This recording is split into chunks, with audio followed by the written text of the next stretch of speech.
Buenas noches, bienvenidos a Foro Médico, de nuevo con ustedes en sus hogares para compartir temas relativos a la salud. Hoy vamos a hablar de un tema muy actual, un tema que compromete mucho a todo lo que es la estructura corporal. Vamos a hablar de los trastornos musculoesqueléticos, trastornos que lamentablemente afectan a gran parte de la población mundial y justamente estuve investigando y viendo un poquito para dar una introducción al respecto, que son la principal causa de discapacidad en todo el mundo. Escuchen bien esto. Además, uno de los dolores más frecuentes y la causa de la discapacidad total, en este caso, muchas veces, es el dolor lumbar, que causa una discapacidad en 160 países, imagínense ustedes.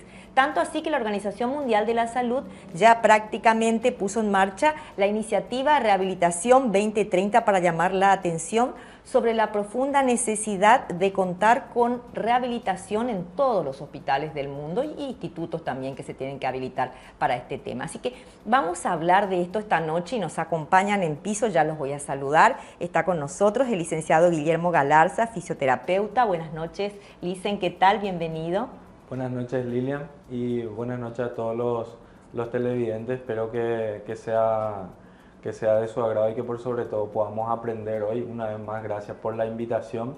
Así que esperemos colaborar un poquito más en lo que es la parte de la ciencia y por sobre todo que el auge de la fisioterapia va a seguir en aumento por como vos ya estabas comentando acerca de la Organización Mundial de la Salud, que la falta de actividad física, el sedentarismo influye mucho en la parte del dolor crónico. Entonces tenemos un enfoque muy especial y por sobre todo estamos ganando más terreno en la fisioterapia y en la rehabilitación de cada uno de los pacientes. Así es. Y la kinesiología también está tomando mucho protagonismo. Vamos a establecer también esa diferencia porque nos acompañan esta noche también acá en piso el licenciado Oscar Padilla, él es kinesiólogo. ¿Qué tal? Buenas noches, licenciado. Buenas noches, Liliana. Muchas gracias por la invitación y brindando esta oportunidad, como dijo el colega, de poder transmitir más conocimiento sobre nuestra especialidad que todavía sigue en desconocimiento lamentablemente de muchas personas. Exacto. Y justamente vamos a hacer ese paralelismo entre fisioterapeuta y kinesiólogo. A ver un poquito, fisioterapeuta, digo bien, ¿cuál es el rol? Bueno, normalmente a Oscar le gusta más que le digan kinesiólogo, ¿verdad? Yo creo que sí es cierto lo que él dice siempre, ¿verdad? Que nosotros somos kinesiólogos, somos profesionales del movimiento y la fisioterapia se diferencia de la kinesiología. O sea, en realidad siempre un conjunto entre la fisioterapia, que es tratar la parte de las lesiones musculoesqueléticas o los dolores mediante agentes físicos, y la parte de la kinesiología se basa más en el estudio del movimiento. Entonces es siempre combinar, no podemos solamente hacer aparatología y no hacer terapias del movimiento. Entonces siempre se trata de combinar. Una vez que tratamos el dolor, también tratamos la parte de la movilidad para poder introducir al sujeto en su actividad diaria. Y ahí se incorpora la kinesiología, licenciado. La kinesiología es una palabra que amplía mucho más la función del kinesiólogo. Porque la kinesiología, por definición de la Organización Mundial de la Salud, está basada en 3 pilares, que es la kinefilaxia, que es el ejercicio terapéutico, ¿verdad? Sí. La kinesioterapia, que es lo manual, que no es masaje como la mayoría cree que es masaje. Bueno, y la parte de fisioterapia, que es la aplicación de aparatos. Entonces, desde mi punto de vista, la kinesiología es la que abarca todas esas 3 áreas que conforman la incumbencia del kinesiólogo en su profesión. Ya. Todos estos trastornos que se van generando, digo bien, a lo largo de la vida, generan, decíamos, discapacidad. Pero ¿hasta qué punto el ser humano es consciente de eso? Porque generalmente reacciona ante una situación traumática, sea un accidente o sea una enfermedad que lo dejó postrado. No generalmente ante una limitación física o algún dolor o alguna lesión mínima acudimos a esta especialidad. Exactamente. Hoy en día la sociedad como tal ya nos da más ese enfoque, ¿verdad? Esa importancia más, por sobre todo porque muchas veces la parte médica no resuelve este tipo de dolores, ni de inconvenientes a nivel musculoesquelético. Entonces nosotros venimos a hacer un avance muy importante para el desarrollo de la sociedad, por sobre todo como estaba comentando al inicio, que la Organización Mundial de la Salud está empezando a darle más un enfoque hacia la parte de rehabilitación. Mayor protagonismo. Exactamente, digamos. Y anteriormente 1 de cada 10 personas eran tendentes a tener dolor crónico. Hoy en día se está hablando de 1 cada 3 personas. Ah, disminuyó. Entonces, cada vez vamos a tener más dolores crónicos. Ah, más. Exactamente. 1 a 10 dijiste. 1 cada 10. Ah, cada 10. Ya. Ahora es 1 cada 3 personas. Entonces, claro, está aumentando y se estima que está llegando al 50% y que para el 2030 va a tener más del 50%. Es decir, van a ser más de 3 personas de 5 que tienen dolor crónico. Entonces estamos hablando realmente de patología, de dolores muy frecuentes. Entonces cada vez más la kinesiología va a tener un avance en la sociedad y por sobre todo que vamos a tener que hacer más enfoque hacia la parte preventiva, porque nuestro sistema de salud hoy en día se está enfocando más en la parte curativa. Es lo que otros kinesiólogos van a tener que empezar a hacer, más la parte de kinefilaxia, que es curar con el movimiento y tratar de prevenir ya con el movimiento, porque actualmente lo que estamos haciendo lastimosamente todavía es curativo. O sea, una vez que los pacientes tienen síntomas, ahí recién acuden a los profesionales. Por eso países que están muy desarrollados como Europa ya se enfocan más en la parte preventiva, entonces consumen menos el sistema de salud y al final termina siendo un sistema que mejora mucho más porque el sistema de salud no se ve muy saturado y por sobre todo que la parte del dolor lumbar es la primera causa de ausentismo laboral en el mundo. Exactamente. Entonces tenemos un periodo muy largo de reposo por dolor lumbar.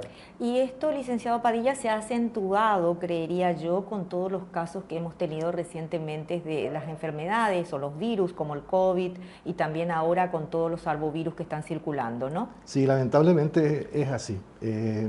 Producen poliartralgia, que son dolores en varias articulaciones al mismo tiempo. Pero la más invalidante es la del dolor lumbar.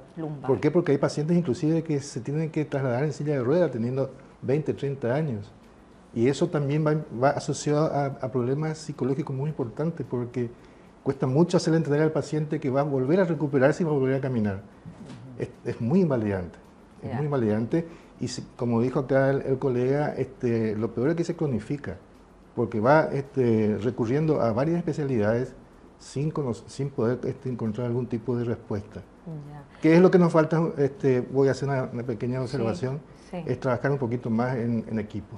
Claro, trabajar en equipo dentro de todas las especialidades, porque generalmente el paciente no llega solo al fisioterapeuta, tiene que ser derivado, o sea, no llega de motus propio, creo yo. Hoy en día ya tenemos por ley que los pacientes pueden consultar con nosotros directamente. Ah, directamente. Porque también. Anteriormente se hacía, si por no derivación con el médico no podía pasar por el fisio, o sea, se cambió eso y eso nos viene muy bien a nosotros.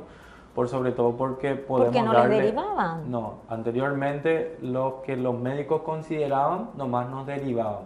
Los que no hace falta y el paciente se terminaba perdiendo. Al final volvían junto a nosotros de primera consulta ya. Entonces el fisioterapeuta tiene una adherencia en cuanto a la sociedad, en cuanto al paciente, porque nosotros normalmente estamos 1 hora con el paciente. El médico a veces está 5 minutos, 10 minutos, entonces tenemos una adherencia más en cuanto a con el paciente, esa confianza, conexión. Tenemos esa conexión diferente con el paciente. Entonces, un punto a favor que tenemos en la sociedad hoy en día.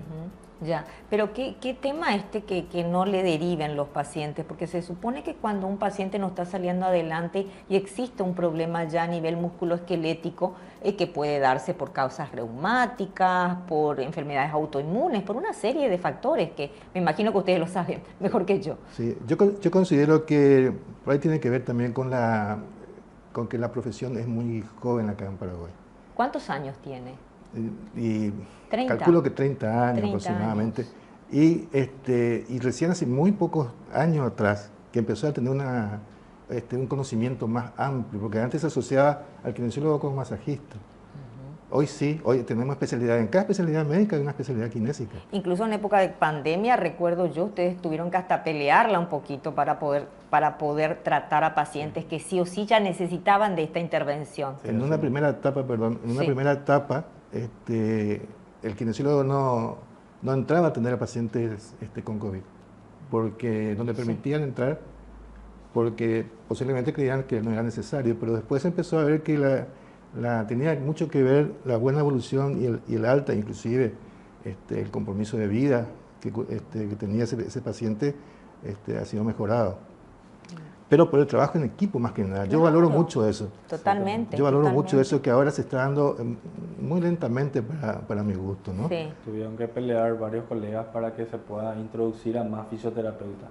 Es más, después de la pandemia se hizo también un cambio de chip y se introdujo más fisioterapeutas al sistema. Eso optimizaba el sistema y al final no tenía muchas camas saturadas porque el fisioterapeuta trataba de rehabilitar lo más rápido posible para que ese paciente pueda llegar ya a su casa y ahí que pueda seguir la rehabilitación. Entonces hicimos un clic en la pandemia, nos ayudó lastimosamente a muchos pacientes, pero se nos dio un avance más importante en cuanto al servicio en el sistema público por sobre todo. ¿Aumentó el número de personas con discapacidad post-pandemia?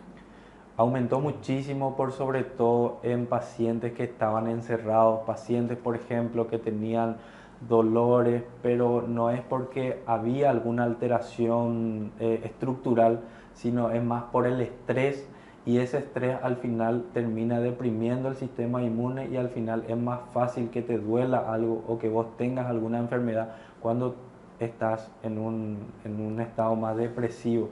Entonces, post pandemia nosotros vimos un aumento muy importante en cuanto a la cantidad de pacientes. Y ahora con todo lo que está ocurriendo también con la circulación de los arbovirus, tanto dengue como chikungunya, supongo que esto va a seguir increciendo, ¿no? Sí, quiero aclarar antes, de todos modos fueron mejorando muchas cosas, no todo es malo. Ya. Porque los pacientes hoy son derivados a más temprana hora, porque para cada situación y para cada paciente hay una intervención kinésica que hay que hacer. Y se ha notado que cuando más rápido interviene el kinesiólogo, la recuperación se acorta pero rapidísimo. Bien. El paciente se recupera muy rápidamente. Entonces eso se está notando cada vez más. Qué bueno. Entonces eso quería aclarar un poco. Claro, no, es un poquito pintar el panorama de qué ocurre, qué ocurría, qué acontece ya post pandemia y cuál es la realidad también de la profesión, ¿no? Porque como dice el licenciado Padilla, es una especialidad relativamente joven, y así es un poquito difícil ir incorporándola en lo que es el mundo científico, digamos, ¿no? Sí, bueno, vamos a hacer una pausa, ¿me permiten? Brevemente, vamos a hacer el primer corte de la noche, agradeciendo como siempre a Bioetic Pharma, calidad e innovación. Una pausa comercial muy breve y estamos de vuelta.